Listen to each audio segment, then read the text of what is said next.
Ako si Luna, isang babaeng handang isakripisyo ang lahat para sa pag-ibig. Sa bawat galaw ko, sa bawat desisyon, siya ang nasa isip ko. Si Adrian, ang lalaking nagdala ng liwanag sa mundo ko. Noon, siya ang dahilan kung bakit araw-araw akong bumabangon ng may ngiti. Pero ngayon, siya rin ang dahilan kung bakit gabi-gabi akong umiiyak. Nagsimula ang lahat sa isang masayang tagpo sa kalagitnaan ng ulan. Ang mga patak nito ay tila musika sa aking pandinig at ang bawat hakbang ko ay parang sayaw sa isang pelikula. Papunta ako noon sa maliit na kafe sa kanto para magtrabaho. Hindi ko inasahan na ang simpleng araw na yon ang magiging simula ng pinakamalaking pagbabago sa buhay ko. Nakilala ko si Adrian sa ilalim ng payong ng isang estranghero. Hindi ko siya kilala noon, pero ang ngiti niya ay parang sinag ng araw sa gitna ng malakas na ulan. "Miss, mukhang nabasa na ang lahat ng gamit mo," sabi niya habang hawak ang payong. Mata niya, mga matang puno ng init at lambing, nakatitig sa akin na para bang ako lang ang tao sa mundo. Tumango lang ako, hindi makapagsalita. Iyon ang unang beses na naramdaman kong parang tumigil ang oras.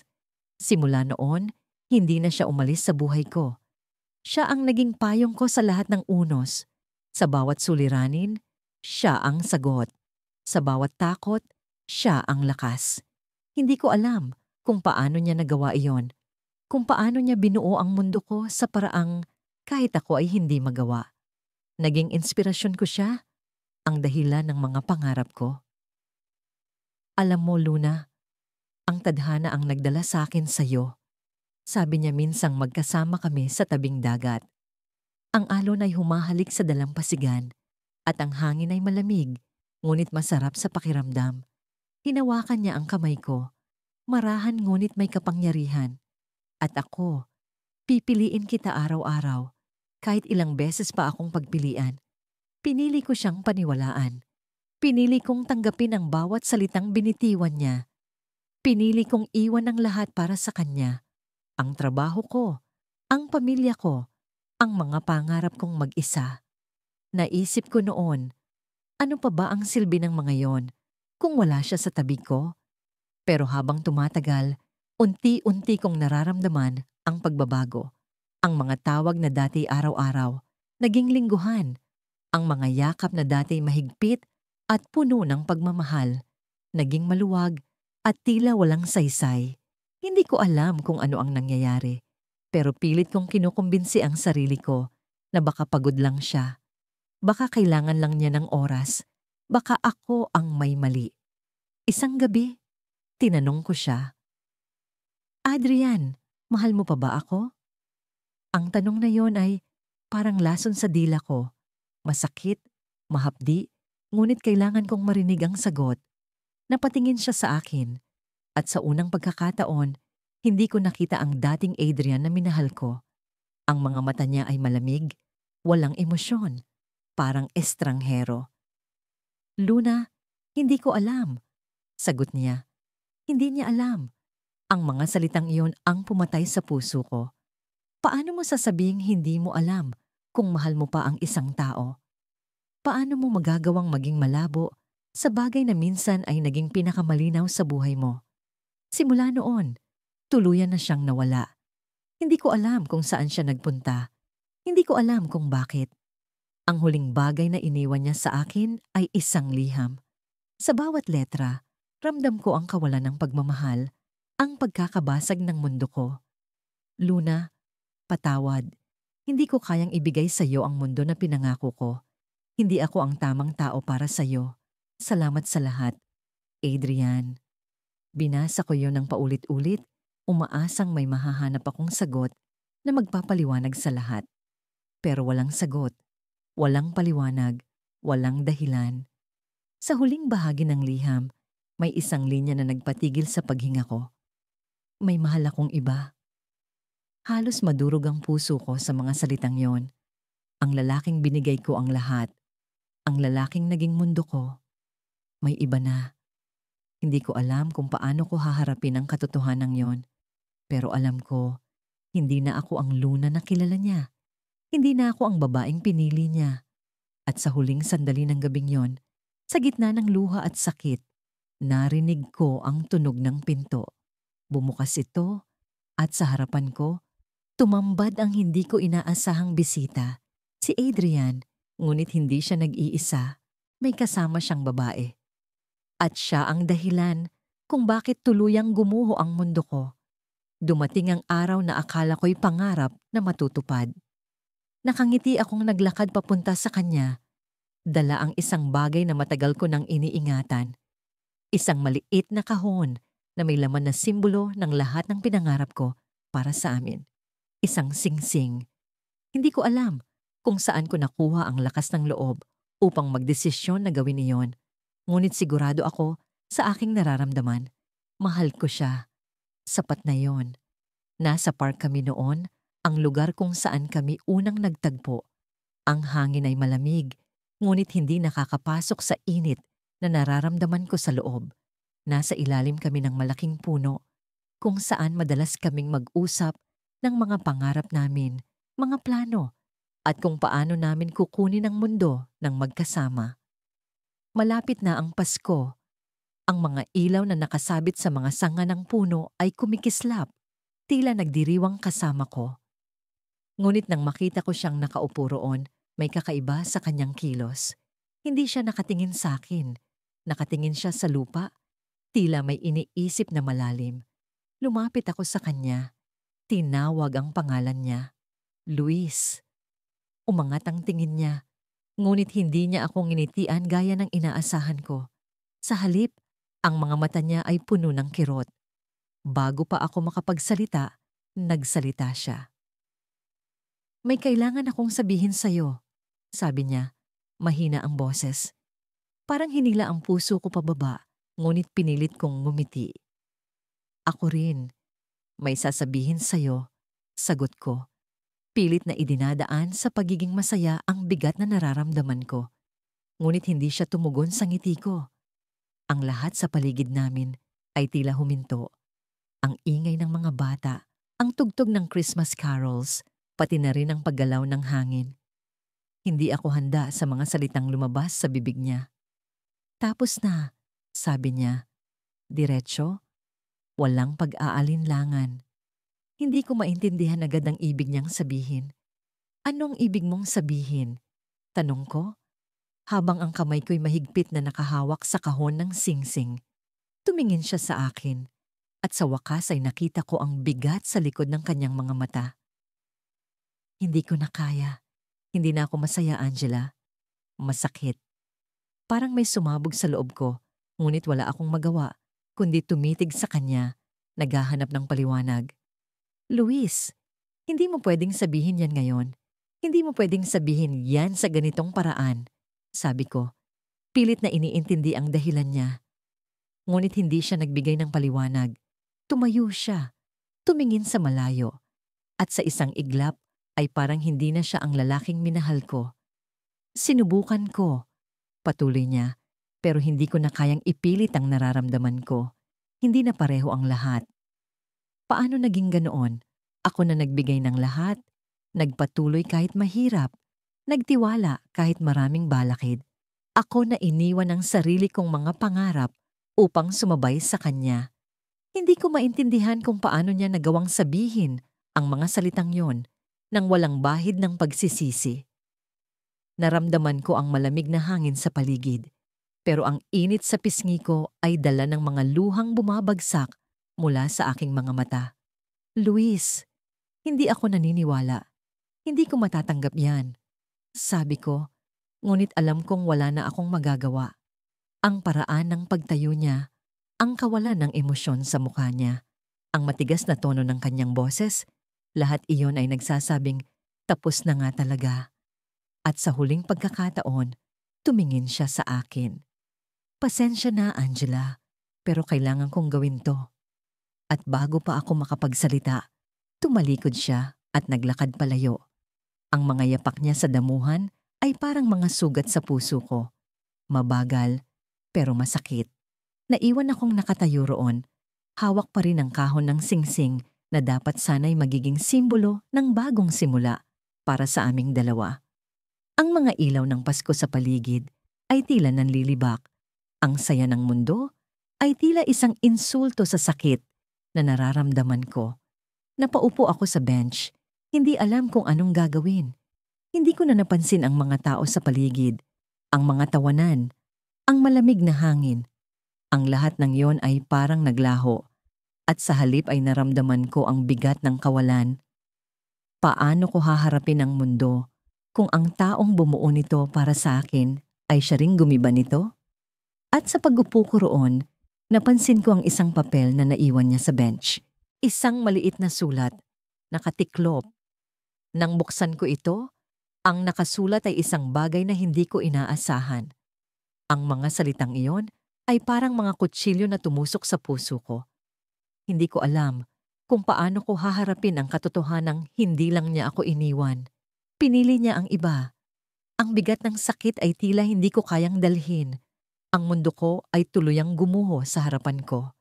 At sa mga sandaling iyon, isang tanong ang pumasok sa isip ko.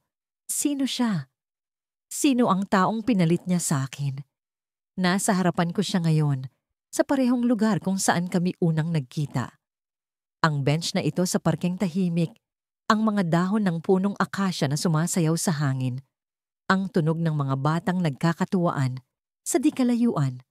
Lahat ng ito ay tila nagbabalik ng alaala ng mga araw na puro siya lamang ang laman ng isip ko. Pero ngayon, iba na ang lahat. Ang dating mga ngiti niyang nagpaikot ng mundo ko ay hindi ko na matanaw. Ang mga mata niyang dati puno ng pag-ibig, ngayon ay malamig na parang yelo. Bakit mo ginawa to?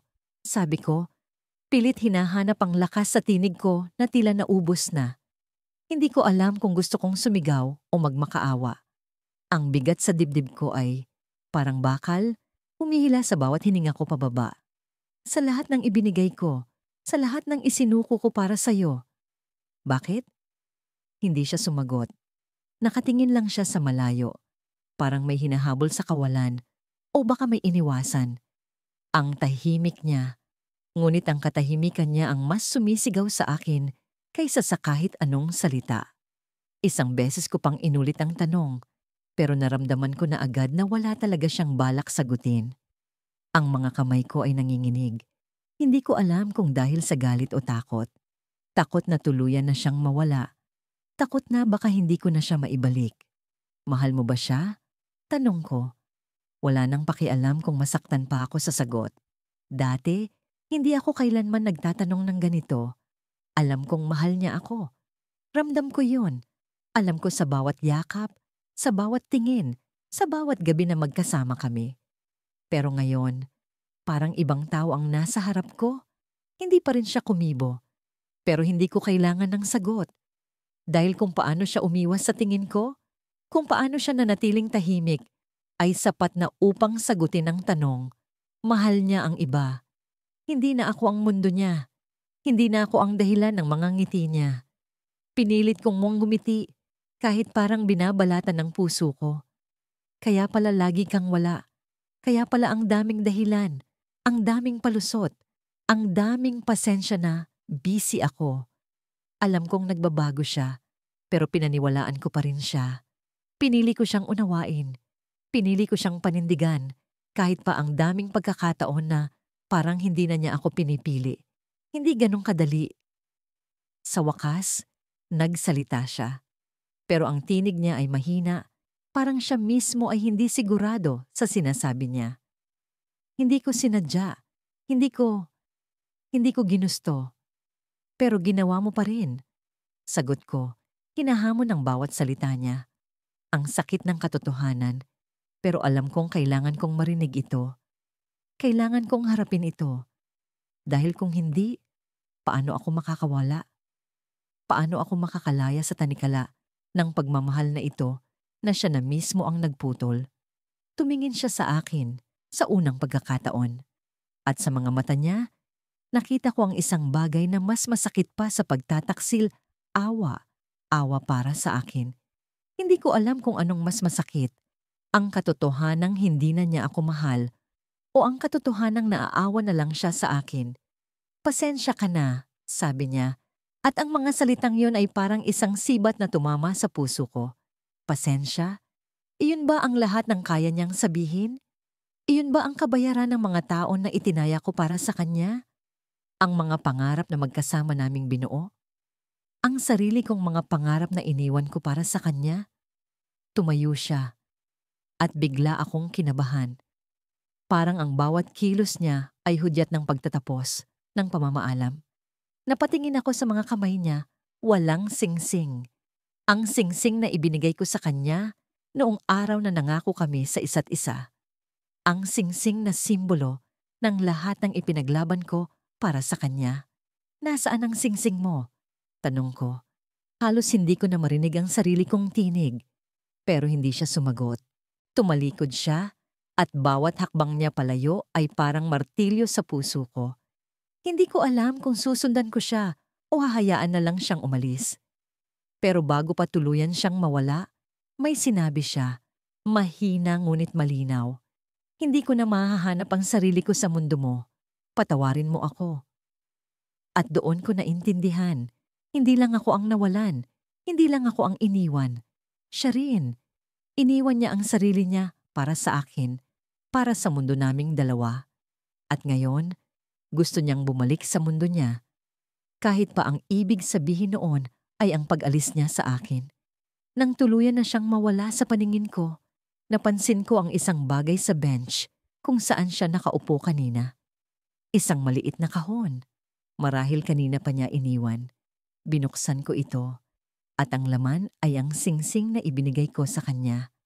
Sa araw na yon, ang liwanag ng umaga ay tila naglaho mula sa bintana ng aming kwarto.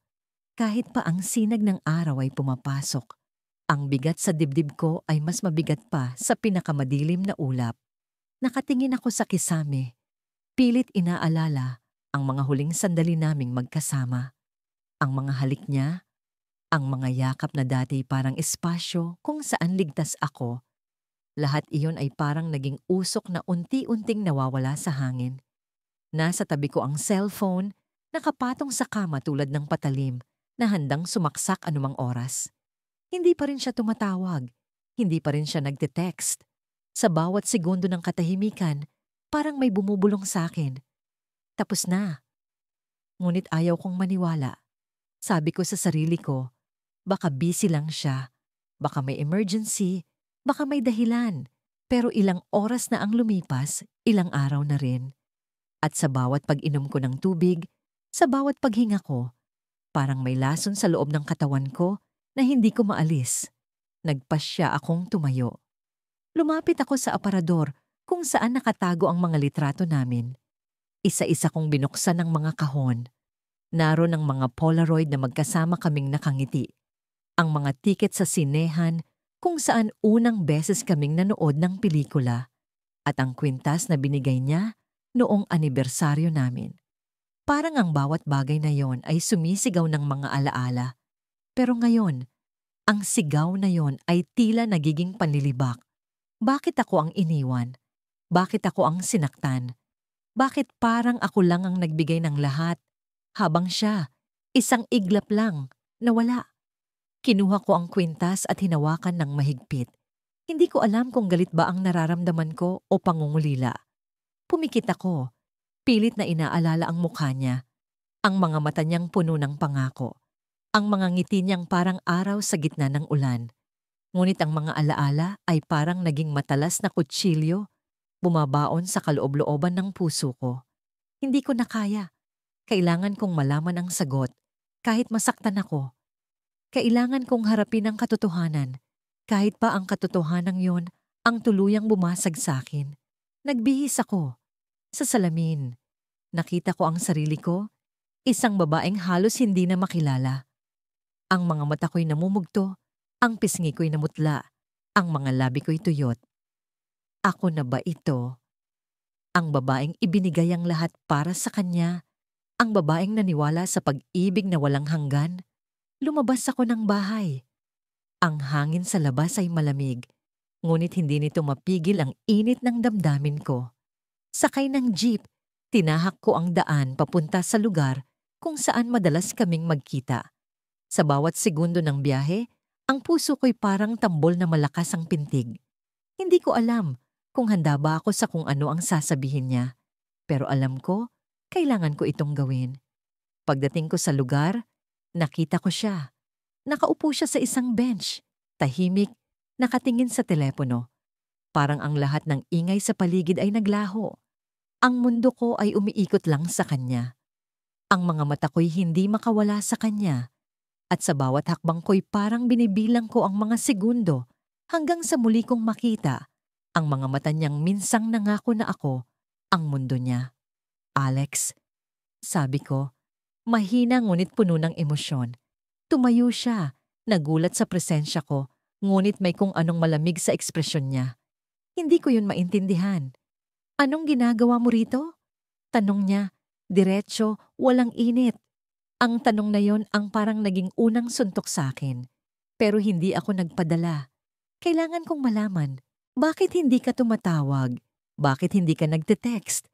Ano bang nangyayari? Tanong ko, pilit na pinipigilan ng pag-iyak. Tumitig siya sa akin, ngunit hindi ko nakita ang parehong lalaking minahal ko. Ang mga mata niya, na dati puno ng pagmamahal, ngayon ay parang salamin na walang laman. At sa mga salitang binitiwan niya, tuluyan akong nabasag. Huwag mo na akong hanapin, okay? Tapos na tayo. Tapos na. 2 salita lang, pero ang bigat nito'y parang bumagsak ang langit sa akin. Hindi ko alam kung paano ako tatayo, kung paano ako hihinga. Tapos na? Paano, bakit? Ano ang nangyari? Ang daming tanong, pero parang napipi ako. May nagawa ba akong mali? Sabihin mo sa akin, Alex, ayusin natin ito. Ayaw kong sumuko.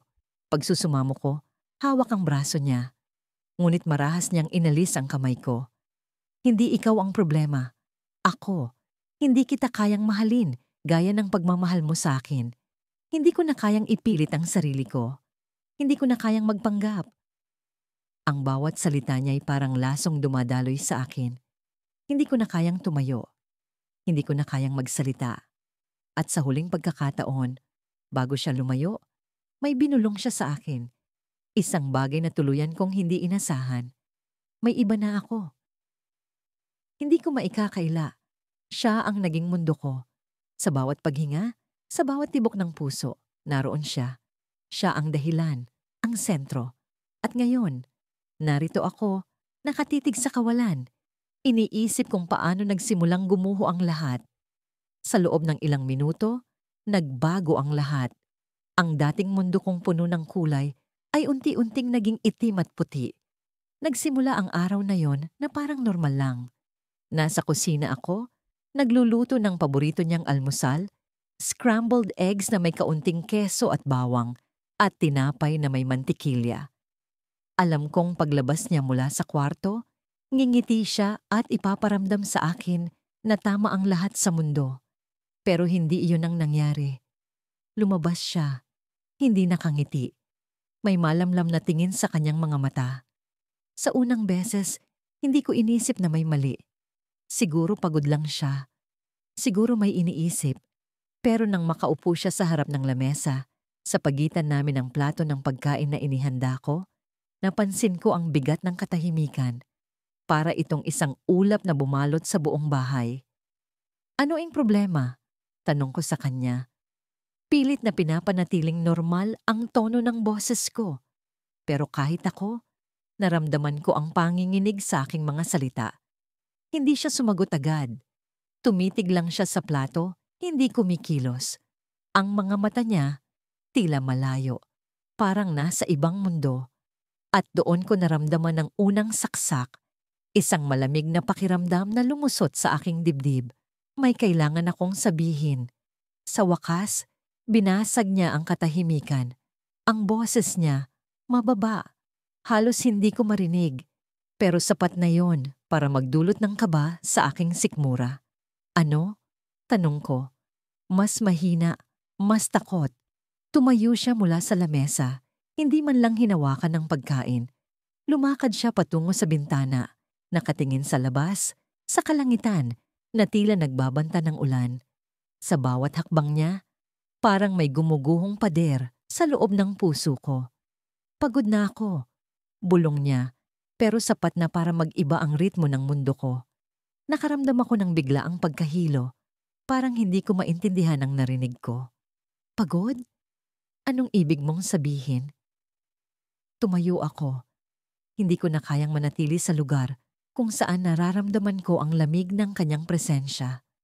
Lumingon siya sa akin at sa unang beses, nakita ko ang kawalan sa kanyang mga mata. Hindi na siya ang lalaking minahal ko. Hindi na siya ang lalaking nagpangako na hindi ako iiwan. Ang taong kaharap ko ngayon ay estranghero, isang tao na hindi ko kilala. Ayoko na, sabi niya. Simple, diretso, walang paliwanag. Ayoko na. Anong ibig mong sabihin? Hindi mo ba ako mahal? Hindi mo ba ako pinipili? Ang boses ko, punit, masakit. Pero kahit anong gawin ko, hindi ko kayang kontrolin ang emosyon ko. Nararamdaman ko na ang mga luha sa gilid ng aking mga mata. Hindi siya sumagot. Tumalikod siya muli. Parang mas madali para sa kanya na huwag akong tingnan habang unti-unti niyang binabasag ang puso ko. May ibang dahilan ba? May ibang babae ba? Itinapon ko ang tanong. Ang bawat salita ay puno ng sakit, ng takot. Alam ko na ang sagot bago pa niya ito sabihin. Hindi niya ako nilingon. Pero narinig ko ang boses niya. Oo. Doon ko naramdaman ang pinakamalaking saksak. At doon ko naisip, walang halaga ang lahat ng ginawa ko, ang lahat ng sakripisyo ko. Ang bawat gabi na umiyak ako para sa kanya, ang bawat umaga na ginising ko ang sarili ko para siyang maging dahilan ng mga ngiti ko. Walang halaga ang lahat. Sinungaling ka. Bulalas ko? Kahit alam kong totoo ang sinabi niya. Pinili kong magalit dahil mas madali ito kaysa tanggapin ang katotohanan. Pinili ko lang ang sarili ko. Sabi niya, walang emosyon, malamig. At doon ko naisip, hindi niya ako pinili. Hindi niya kailanman pinili. Hindi ko alam kung paano ako nakalabas ng bahay. Ang alam ko lang, tumatakbo ako sa kalsada, walang direksyon, walang patutunguhan. Ang ulan. Bumuhos na parang sumasalamin sa sakit na nararamdaman ko. Ang bawat patak ay tila kasabay ng bawat luha ko. Sa gitna ng ulan, sa gitna ng kaguluhan sa aking isip, bigla akong napahinto. Sa harap ko, isang pulang kotse ang nakaparada sa gilid ng daan. Pamilyar ito. Napakalapit nito sa bahay namin, pero hindi ko ito napansin kanina. Doon ko nakita ang silweta ng isang babae sa loob ng kotse. Nakangiti. Hawak ang isang buke ng bulaklak. Ang sakit na nararamdaman ko, lalo pang lumalim. At doon ko naiintindihan ang lahat. Hindi niya ako iniwan dahil pagod siya. Iniwan niya ako dahil may iba. Dahan-dahan akong lumapit, hindi ko alam kung bakit. Siguro gusto kong makita ang mukha ng babae. Gusto kong malaman kung ano ang meron siya na wala ako. Sa bawat hakbang, nararamdaman ko ang bigat ng bawat tanong, ang bigat ng bawat emosyong bumabalot sa akin.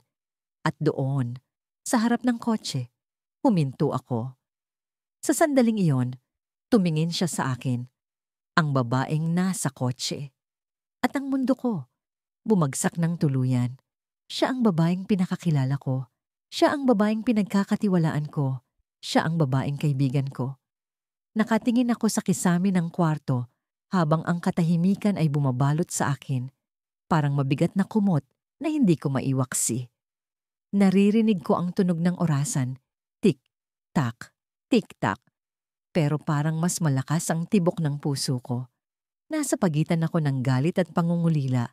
Pero higit sa lahat, ang bumabalot sa akin ay ang tanong na hindi ko masagot. Bakit? Pilit kong iniintindi ang lahat ng nangyari. Hindi ko alam kung saan ako nagkamali. Mula sa araw na minahal ko siya, binigay ko ang lahat. Hindi ko iniwan kahit kailan. Hindi ko siya sinukuan kahit sa pinakamadilim na bahagi ng buhay niya. Naging sandigan niya ako, ang tagapagligtas, ang tagapagtanggol. Minsan iniisip ko, baka sobra ang naibigay ko. Baka ako ang dahilan kung bakit siya umalis. Pero paano? Paano mo iiwan ang taong binigay ang lahat para sa'yo? Ang taong ang mundo niya ay umiikot lang sa'yo. Naramdaman ko ang malamig na hangin mula sa bintana. Sa bawat paghinga ko, parang may kirot na sumisiksik sa dibdib ko. Sa sulok ng kwarto, naroon pa rin ang mga alaala niya. Ang jacket niya na naiwan sa upuan, ang libro niyang hindi pa nakakalahati, ang baso ng kape na minsan naming pinaghatian. Lahat ng bagay dito ay may bakas ng presensya niya, pero siya mismo, wala na. Pinili ko siya kaysa lahat. Iniwan ko ang trabaho na noon ay pangarap ko. Tinalikuran ko ang mga kaibigan na nagsabing huwag akong magmadali. Lumayo ako sa pamilya ko na hindi sang-ayon sa relasyon namin. Siya ang mundo ko. Ang bawat desisyon ko ay para sa kanya. Hindi ko inakala na darating ang araw na wala na siya sa mga desisyong iyon. Nasa harapan ko ang cellphone, ang huling mensahe niya na paulit-ulit kong binabasa. Hindi ko na kaya. Pasensya na. Ganun lang? Ganun lang ba kadali para sa kanya? Ang mga taon ng pagmamahal, sakripisyo at pagtitiis, lahat ng yun binura lang ng simpleng salita. Hindi niya man lang ipinaliwanag, hindi niya man lang ako hinarap. Umalis siya, iniwan ako, tulad ng isang bagay na hindi na niya kailangan. Hinawakan ko ang dibdib ko. Parang may naninikit na bakal sa loob nito. Napatingin ako sa salamin at doon ko nakita ang sarili ko. Isang babaeng basag, isang babaeng lugmok, isang babaeng iniwan. Hindi ko na namukhaan ang sarili ko. Saan napunta ang babaeng masayahin? Saan napunta ang babaeng may pangarap? Para akong kalansay ng dati kong sarili. Tumayo ako at lumapit sa bintana. Sa labas, tahimik ang mundo. Pero sa loob, nagkakagulo ako. Hindi ko alam kung ano ang gagawin. Naisip ko na minsan, ang mga tao ay parang apoy. Mag-iinit sila, magbibigay liwanag.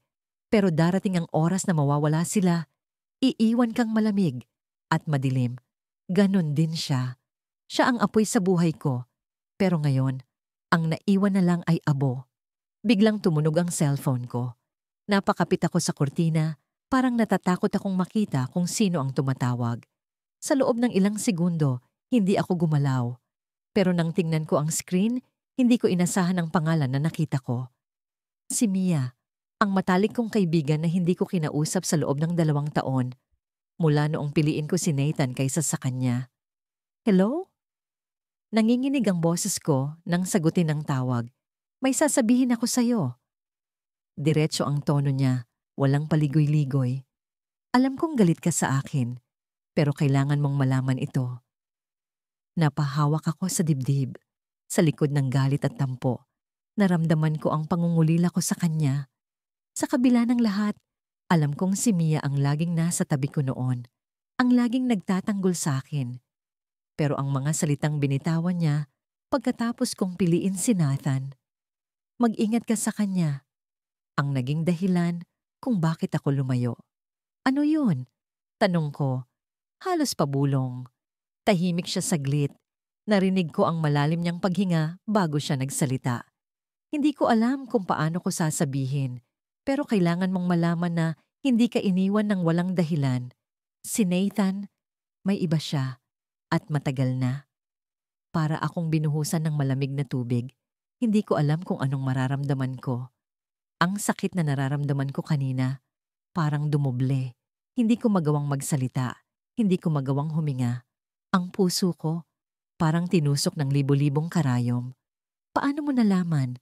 Tanong ko, halos hindi ko marinig ang sarili kong boses. Matagal ko nang alam. Sinubukan kong sabihin sa'yo noon, pero hindi ka nakinig. At ngayon, nakita ko sila. Kahapon, magkasama sila sa isang restaurant. Hindi ko alam kung anong mas masakit. Ang malaman na may iba siya, o ang malaman na matagal nang alam ni Mia pero hindi ko siya pinakinggan. Parang bumagsak ang mundo ko sa isang iglap. Pero sa totoo lang, hindi na ito bago. Marahil alam ko na ito. Marahil, sa puso ko, matagal ko nang naramdaman, pero mas pinili kong magbulag-bulagan. Pasensya na kung masakit ito, dagdag ni Mia, pero kailangan mong magising. Hindi siya ang lalaking akala mo. Napaluhod ako sa sahig. Ang cellphone nahulog mula sa kamay ko. Ang mga luha ko, bumagsak ng walang pag-aalinlangan. Ang sakit, ang galit, ang kawalan, lahat ng yon ay sumabog sa loob ko. Siya ang bumuo ng mundo ko, pero ngayon, siya rin ang gumiba nito. Nakatitig ako sa kawalan, habang ang malamlam na liwanag ng buwan ay sumasalamin sa basag na baso sa sahig. Ang dating malinis na sala namin ay tila naging eksena mula sa isang pelikulang trahedya, mga punit na litrato, mga natumbang upuan, at ang malamig na katahimikan na tila sumisigaw ng lahat ng sakit na hindi ko maibulalas. Hindi ko alam kung paano kami umabot sa ganito. Isang linggo lang ang nakalipas. Nasa ilalim kami ng mga bituin, magkahawak kamay, at parang kami ang pinakamaligaya sa mundo. Sinabi niya sa akin na ako ang puso ng lahat ng ito, na ako ang dahilan kung bakit niya nakita ang liwanag sa madilim na bahagi ng buhay niya. At naniwala ako, buong buo, walang pagdududa. Pinaniniwalaan ko ang bawat salitang binitiwan niya. Kahit pa sa likod ng isip ko, may bahagyang kurot ng takot. Ngunit sino ba naman ako para humingi ng higit pa kung ang bawat hawak niya ay tila pangako ng walang hanggan? Ngayon, ang bawat pangako ay parang alikabok na naglaho sa hangin. Ang mga salitang, "Hindi ko na kaya," na binitiwan niya kanina ay paulit-ulit na umiikot sa isip ko. Parang sirang plaka. Nakatayo siya sa harap ko, malamig ang mga mata, hindi makatingin ng diretsyo. Parang ibang tao siya. Parang hindi na siya ang lalaking nagbigay sa akin ng mundo. Bakit? Tanong ko sa kanya, halos pabulong, habang ang boses ko ay nanginginig. Ngunit hindi siya sumagot. Ang katahimikan niya ang mas masakit kaysa sa kahit anong salita. Ang katahimikan niya ang parang kutsilyo na unti-unting lumalagos sa dibdib ko. Lumapit ako sa kanya, hinawakan ng braso niya, pilit na hinahanap ang sagot sa mga mata niyang umiwas sa akin. Sabihin mo sa akin, anong nangyari? Ano ang mali? Hindi ba sapat ang ginawa ko? Hindi ba sapat ang pagmamahal ko? Sa wakas, nagsalita siya. Pero ang mga salita niya ay parang lason. Hindi ikaw ang problema. Ako. Hindi ko alam kung ano ang gusto ko. Hindi ko alam kung kaya ko pa. Ayoko nang saktan ka, pero hindi na ako masaya. Parang sumabog ang mundo ko sa isang iglap. Ang bawat salitang binitiwan niya ay parang mga pako na humuhukay sa puso ko. Hindi ako masaya. Hindi ako masaya. Paulit-ulit kong naririnig yon sa loob ng ulo ko. Kahit hindi ko na siya nakikitang nagsasalita, hindi ko na naririnig ang mga susunod niyang sinasabi. Ang tanging naiwan ay ang bigat ng mga salitang yon. Ang bigat ng pagkawala ng lahat ng pinaghirapan kong buuin. Hindi mo ba ako mahal? Tanong ko. Halos walang lakas, habang ang mga luha ko ay kusa ng dumadaloy. Hindi ko na pinigilan. Wala nang dahilan para pigilan pa. Hindi ko alam, sagot niya. At iyon ang pinakamalaking dagok sa lahat. Iyon ang nagpabagsak sa akin, ang nagpatigil sa tibok ng puso ko sa sandaling yon. Paano niya nasabi iyon? Paano niya kayang sabihin iyon nang walang bahagyang kirot sa boses niya? Paano niya kayang wasakin ako ng ganito? Lumayo siya sa akin. Parang hindi niya kayang harapin ang sakit na dulot ng mga sinabi niya. Pero ako, nanatili akong nakatayo. Kahit ang pakiramdam ko ay parang gumuho na ang buong mundo ko. Pinili ko siya. Binigay ko ang lahat ng meron ako para sa kanya. Iniwan ko ang mga pangarap ko. Iniwan ko ang sarili kong mundo para buuin ang mundo namin. At ngayon, siya pa mismo ang gumiba nito. Nang hindi ko na kayang tumayo, halos malaglag ako sa sofa. Ang malamig na tela nito ay parang yakap ng realidad na hindi ko gusto. Ang mga kamay ko ay pinaghirapan kong pigilan sa pagyugyog, pero ang katawan ko ay tumanggi. Hindi ko alam kung paano ako magsisimula ulit. Hindi ko alam kung paano ko bubuin ang sarili ko mula sa mga pira-pirasong iniwan niya. Tumalikod siya at nagsimulang maglakad papunta sa pintuan. Ang bawat hakbang niya ay parang suntok sa dibdib ko. Parang sinisigaw ng bawat yapak niya sa sahig ang katotohanang hindi na siya babalik. Hindi ko alam kung sasabihin ko pa ba ang pangalan niya, kung hahabol pa ba ako. Pero ang katawan ko ay nanatiling nakaupo, parang walang lakas, para ipaglaban pa ang lahat. Pagbukas niya ng pintuan, nagtagpo ang mga mata namin. Sa huling pagkakataon, nakita ko ang mukha niya. At sa huling pagkakataon, umasa akong babalik siya. Nasasabihin niyang nagkamali siya. Nasasabihin niyang mahal pa rin niya ako. Pero walang ganoong nangyari. Ang huling tingin niya sa akin ay puno ng kalungkutan. Pero alam kong may bahid ng desisyon doon. Hindi siya babalik. Bago siya tuluyang lumabas, may binitiwan siyang huling salita. Pasensya na, pero kailangan kong gawin ito. At umalis siya. Ang tunog ng pagsara ng pintuan ay ang tunog ng pagtatapos ng lahat. Tumayo ako, nanginginig, at sinundan siya ng tingin mula sa bintana. Nakita ko siyang pumasok sa kotse niya, pero may isang bagay akong napansin. Sa likod ng kotse, may bag. At sa passenger seat, may isang taong nakaupo, isang babae. Biglang nagtagpo ang mga mata namin ng babae. Tumitig siya sa akin at ngumiti ng bahagya. Ang ngiti niya ay parang patalim na bumaon sa puso ko. Hindi ko alam kung sino siya, pero alam kong siya ang dahilan. Siya ang dahilan kung bakit gumuho ang mundo ko. Tila isang kidlat ang lahat ng emosyon na dumaan sa akin. Galit, sakit, pagkabigo. Pero higit sa lahat, may tanong na bumalot sa isip ko. Paano niya nagawa ito? Paano niya ako niloko ng ganito? Kakapasok ko pa lang sa bahay nang mapansin kong magulo ang sala. Ang mga unan ay nagkalat sa sahig. Ang mga libro'y tila hinagis kung saan-saan. At ang vase na paborito ko, basag. Nanginginig ang mga kamay ko habang inaayos ang mga nakakalat. Hindi ko alam kung anong nangyari o kung sino ang gumawa nito. Pero may isang bagay akong nararamdaman. May mali. Paglapit ko sa kwarto, mas lumalakas ang kabog ng dibdib ko. Ang pintuan ay bahagyang nakabukas. Hindi ko na nagawang mag-isip. Itinulak ko ito ng marahan. Ang buong kwarto ay mas magulo kaysa sala. Ang mga damit sa aparador ay nakasampay kung saan-saan. Ang sapatos ay nasa ilalim ng kama. At ang litrato namin. Ang litrato naming dalawa na nakangiti sa harap ng sunset. Nasa sahig. Basag ang frame. Napansin ko ang sulat sa ibabaw ng mesa. Ang papel ay may mga lukot. Tila sinubukan nitong itago, pero sa huli, iniwan na lang doon. Kinuha ko ito. Nanginginig ang mga kamay ko habang binabasa. Hindi ko na kaya. Patawad, pero hindi na ito tama para sa akin. Hindi kita kayang mahalin sa paraang kailangan mo. Huwag mo akong hanapin. Hindi ito para sa'yo. Para ito sa akin. Para ito sa kanya. Para sa kanya. Ang mga salitang yon ay parang mga palaso na tumama sa puso ko. Hindi ko alam kung paano ko tatanggapin iyon. Napaupo ako sa gilid ng kama. Hawak pa rin ang sulat na parang isang bagay na maglalaho kapag binitawan ko. Ang lahat ng pinangarap ko, ang lahat ng plano namin. Isang sulat lang ang bumura sa lahat.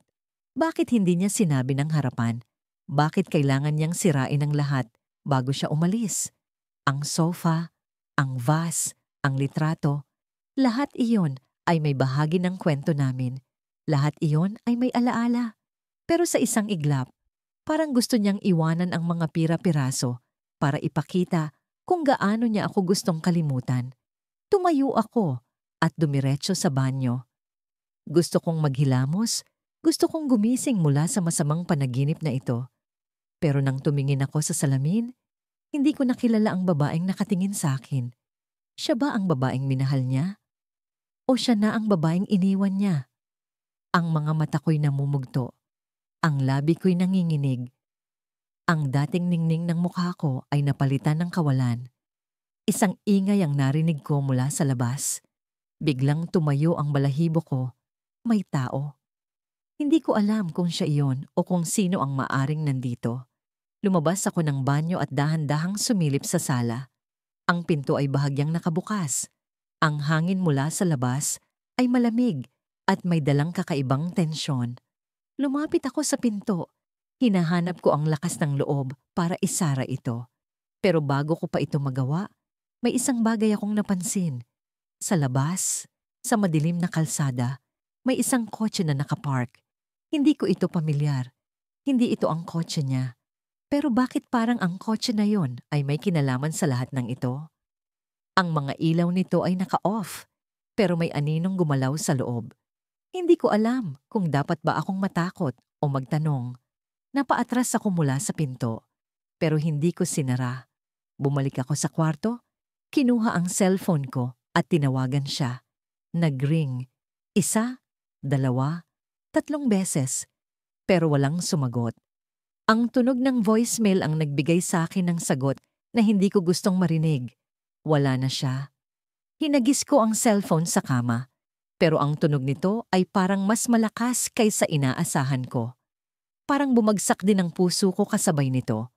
Muli akong bumalik sa pinto, pero sa pagkakataong ito, mas determinado ako.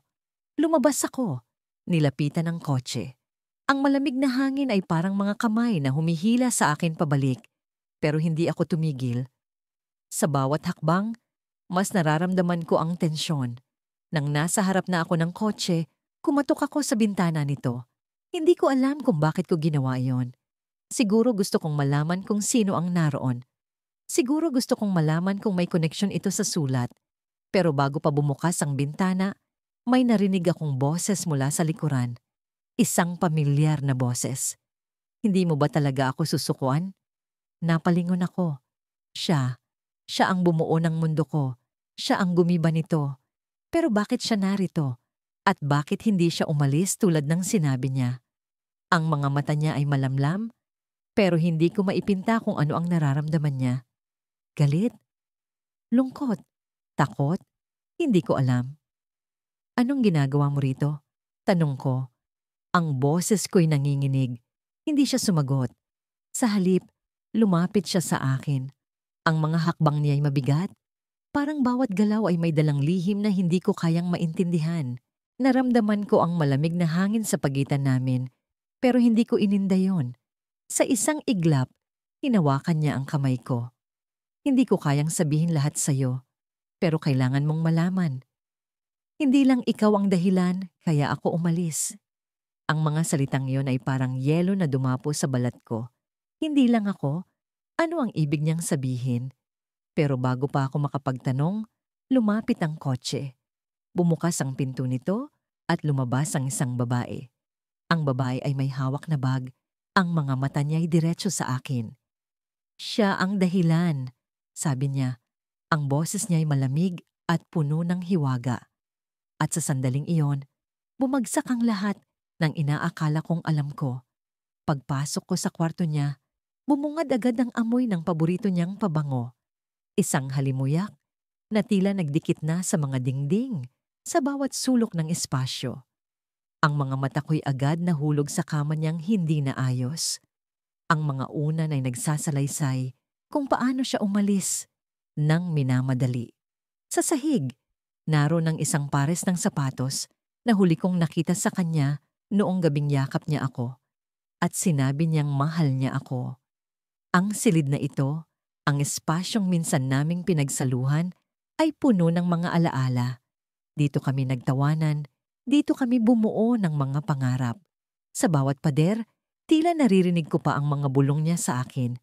Ang mga pangakong tila binuo mula sa mga bituin. Ngunit ngayong nandito ako, sa gitna ng lahat ng ito, ang kwarto niya ay tila isang museo ng mga bagay na iniwan niya. Pati ako, lumapit ako sa mesa. Naroon ang isang tasa ng kape na natuyo na ang laman. Isang libro na bukas pa sa gitna. At ang isang larawan naming magkasama. Hindi ko mapigilang hawakan ang larawan. Ang mga daliri ko'y gumapang sa mukha niya. Sa ngiti niyang minsang nagbigay liwanag sa madilim kong mundo. Ngunit ngayon, ang ngiting iyon ay tila isang multo. Isang alaala na hindi ko na mahawakan. Sinubukan kong huwag magpatalo sa sakit. Hininga ko'y mabigat, ngunit pinilit kong buksan ang drawer sa mesa. Hindi ko alam kung ano ang hinahanap ko. Baka sagot, baka paliwanag. Baka kahit ano na magbibigay linaw kung bakit nangyari ang lahat ng ito.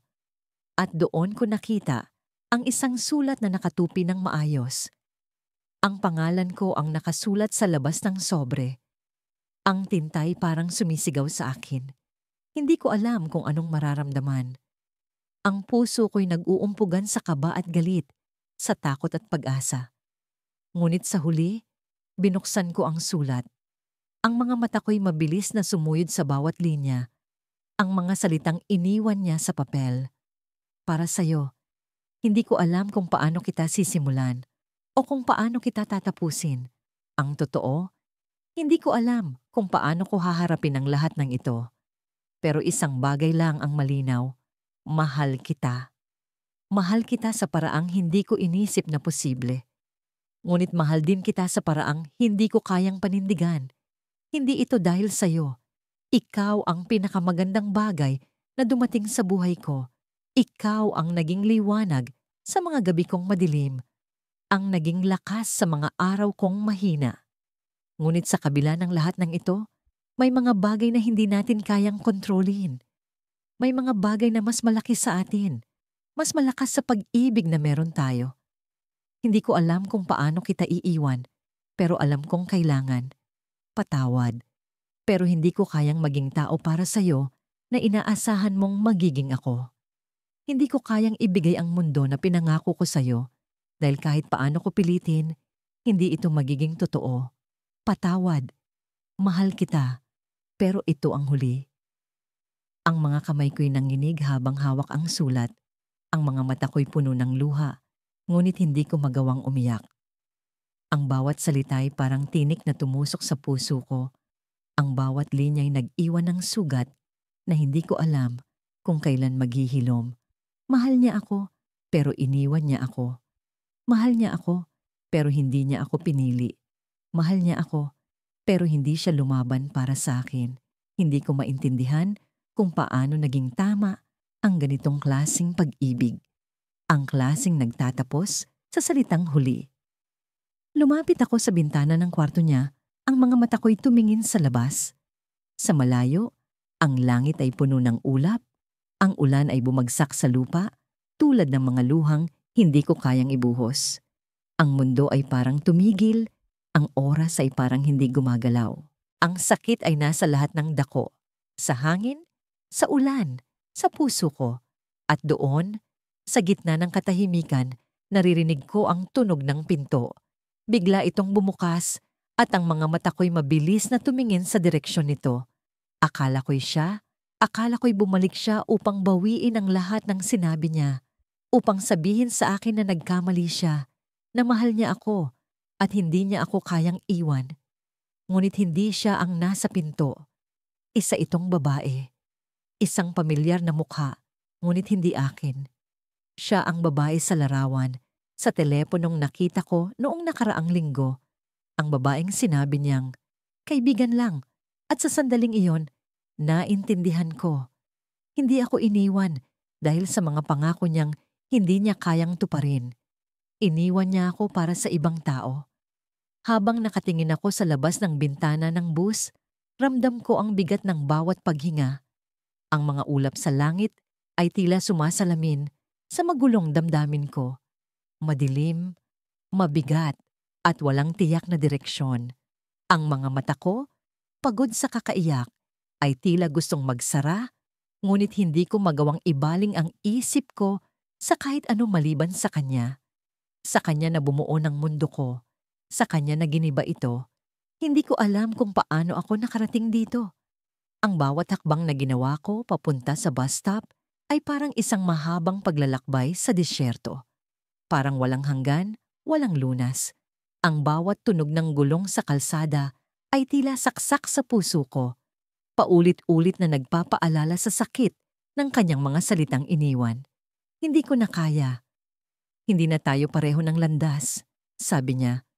Malamig, walang bakas ng damdamin.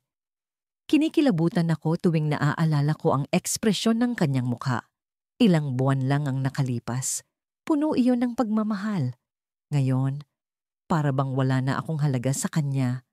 Para bang isa lang akong pahina sa librong isinara niya nang walang babala. Ang damdamin ko ay naglalaro sa pagitan ng galit at kawalang pag-asa.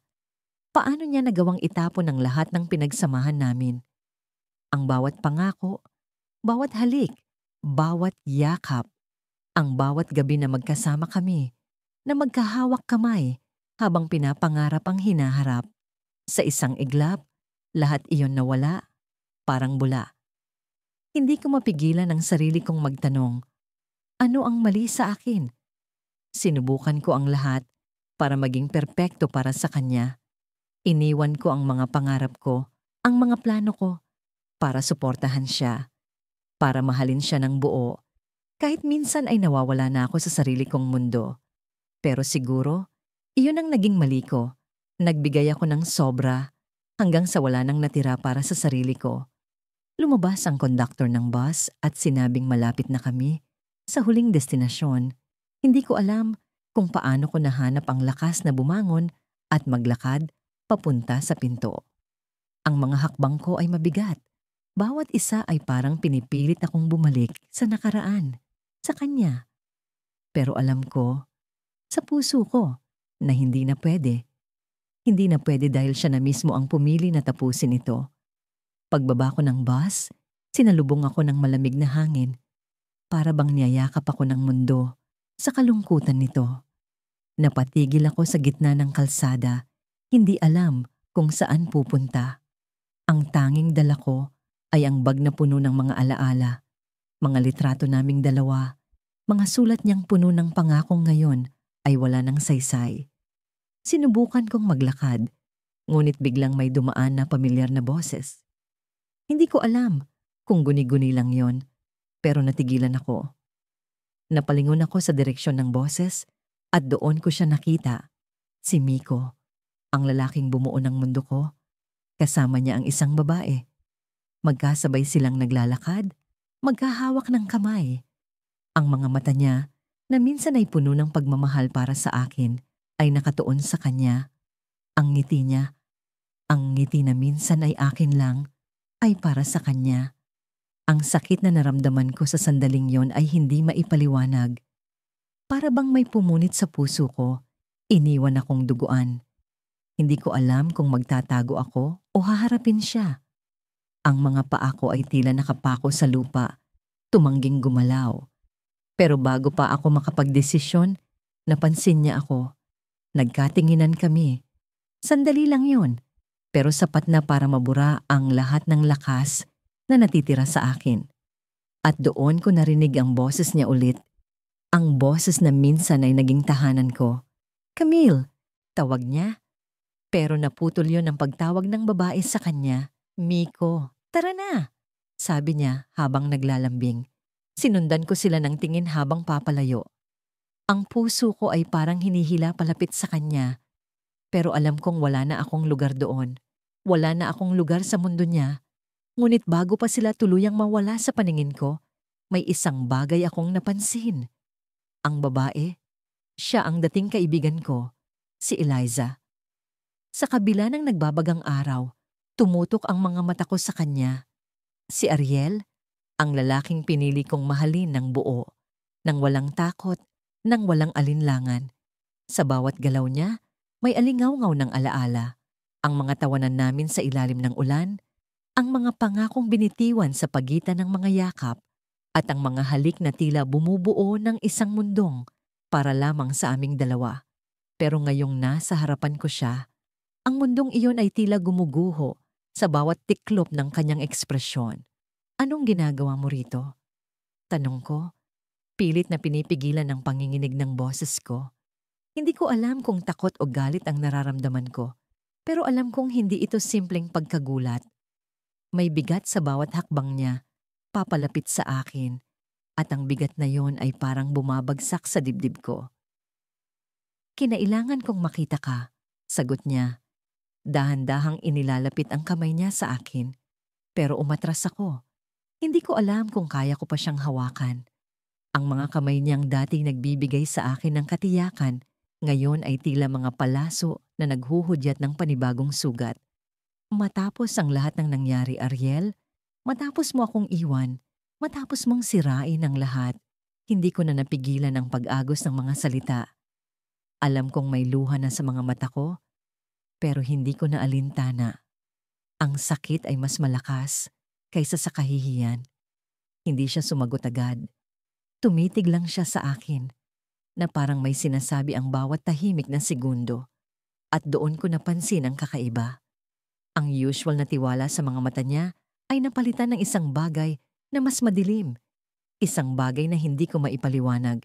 Hindi ko alam kung ito ba'y pagsisisi, takot o galit. Pero alam kong may nililihim siya. Inakala ko na kaya kong bitawan ka. Inakala ko na kaya kong mabuhay nang wala ka. Sabi niya sa wakas, ang boses niya ay mabigat, halos pabulong. Pero mali ako. Mali ka? Ulit ko, ang tono ko ay puno ng panunuya. Gaano ka ba kamali, Ariel? Ang iniwan mo ay hindi lang ako. Iniwan mo ang lahat, ang pangarap natin, ang tiwala ko sa'yo, ang sarili ko. Hindi ko alam kung bakit ko pa siya hinayaan makausap ako. Ang totoo, gusto ko nang umalis.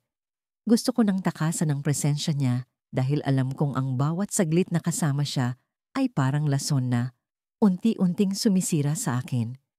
Pero may isang bahagi ng puso ko na ayaw bumitaw. Isang bahagi na pilit pa ring naghahanap ng sagot. Alam kong hindi ko masusuklian ang sakit na idinulot ko sa'yo, sabi niya. Ang mga mata niya ay tila nagmamakaawa, pero may isang bagay kang kailangang malaman. Napahinto ako. Ang mga salita niya ay parang pako na tumigil sa pagtakbo ng isip ko. Ano ang ibig niyang sabihin? Ano ang bagay na hindi ko alam? May dahilan kung bakit kita iniwan. Dagdag niya, ang boses niya ay mas seryoso ngayon, mas malamig. At hindi iyon dahil sa hindi kita mahal. Huwag mong gamitin ang salitang mahal, Ariel. Sagot ko, ang galit ko ay muling bumalik. Ang taong nagmamahal, hindi basta-basta nananakit. May mga bagay na hindi mo pa naiintindihan, sabi niya. At nakita ko ang panginginig ng kanyang mga kamay. Iniwan kita dahil wala akong choice. Iniwan kita dahil kung hindi ko ginawa, mas malaking kapahamakan ang dadating sa'yo. Ang mga salita niya ay parang kulog na bumagsak sa akin. Kapahamakan? Anong ibig mong sabihin? Tumahimik siya sandali. Parang iniisip kung paano ipapaliwanag ang bagay na sinusubukan niyang itago. Pero bago pa siya makapagsalita, may biglang sumulpot na figura sa likuran niya. Isang lalaking hindi ko kilala, pero ang presensya niya ay nagdala ng mas matinding tensyon. Matagal ka nang hinihintay, Ariel, sabi ng lalaki. Ang boses niya ay malamig, halos walang emosyon. Tumingin si Ariel sa akin at nakita ko ang takot sa mga mata niya. Kailangan mong umalis, ngayon din. Hindi ligtas ang lugar na ito para sa'yo. Anong nangyayari? Tanong ko. Ang puso ko ay mabilis ang tibok. Hindi ko naiintindihan ang sitwasyon. Pero alam kong may malalim na lihim si Ariel. Isang lihim na hindi ko kailanman naisip na magiging bahagi ng buhay ko. Umalis ka na, Luna. Pakiusap niya. Ang boses niya ay halos punit na. Huwag ka nang magtanong. Basta't umalis ka na. Pero hindi ko siya iniwan. Hindi ko siya iniwan noon at hindi ko siya iiwan ngayon. Hindi, Ariel. Hindi mo na ako matatakasan. Sabihin mo sa akin ng totoo. Bago pa siya makapagsalita, hinawakan siya ng lalaki. Sa braso, mahigpit, na parang may kontrol ito sa kanya. At sa isang iglap, naramdaman ko na lang ang malamig na bakal sa likod ko. Isang baril na nakatutok sa akin. Alam kong mahal ka ni Ariel, sabi ng lalaki. Ang boses niya ay puno ng awtoridad, pero ang pagmamahal ay may halaga, hindi ba? Hindi ko alam kung paano ako nakalayo sa baril, pero ang huling bagay na nakita ko ay ang mukha ni Ariel, puno ng takot, habang sumisigaw siya ng pangalan ko.